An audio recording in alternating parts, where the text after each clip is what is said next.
National Herald case में आज प्रवर्तन निदेशालय यानी ईडी के द्वारा जो श्रीमती सोनिया गांधी जी और श्री राहुल गांधी जी का नाम चार्जशीट में आया है, मामला दर्ज तब हुआ था जब मोदी जी की सरकार आई भी नहीं थी। अतः कांग्रेस पार्टी का इस पर राजनीति करने का आधार नहीं बनता है। नेशनल हेराल्ड केस में आज प्रवर्तन निदेशालय यानी ईडी के द्वारा जो श्रीमती सोनिया गांधी जी और श्री राहुल गांधी जी का नाम चार्जशीट में आया है, ये प्योरली एक टेक्निकल मामला है।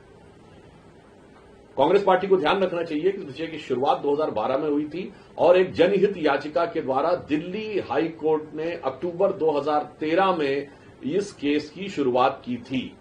यानी यह मामला दर्ज तब हुआ था जब मोदी जी की सरकार आई भी नहीं थी। अतः कांग्रेस पार्टी का इस पर राजनीति करने का आधार नहीं बनता है।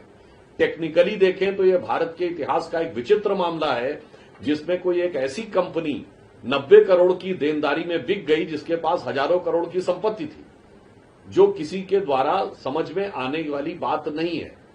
तीसरी बात यह थी कि कांग्रेस पार्टी के द्वारा इसमें 76% शेयर सिर्फ राहुल जी और सोनिया जी के पास थे। मतलब राजनीतिक दृष्टि से बहुत साफ दिखाई पड़ता है कि 2/3 से अधिक सिर्फ आपके पास रहेगा और बाकी किसी के पास नहीं।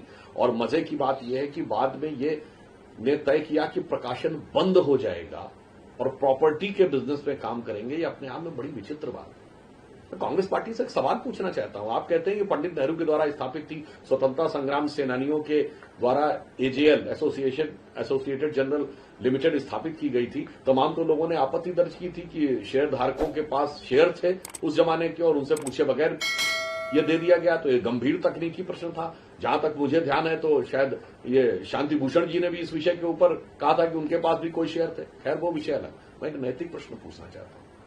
कांग्रेस के लगातार 5-6 दशक तक सत्ता में रहने के बावजूद कांग्रेस के अनुसार स्वतंत्रता संग्राम सेनानियों को समर्पित पंडित जवाहरलाल नेहरू जी के द्वारा स्थापित ये तीनों अखबार इस कदर घाटे में कैसे चले गए कि वो बंद हो गए। कांग्रेस सरकारों ने उन्हें कोई सपोर्ट नहीं किया। बाकी तो छोड़िए, क्या कांग्रेस कार्यकर्ताओं ने भी सपोर्ट नहीं किया?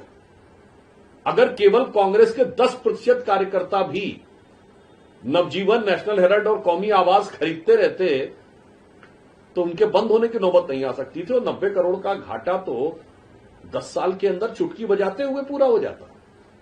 तो कांग्रेस से भी पूछना चाहता हूं, अंग्रेजी में नेशनल हेराल्ड, हिंदी में नवजीवन, जो उर्दू में कौमी आवाज को भी आपको ग्राहक नहीं मिल रहे थे।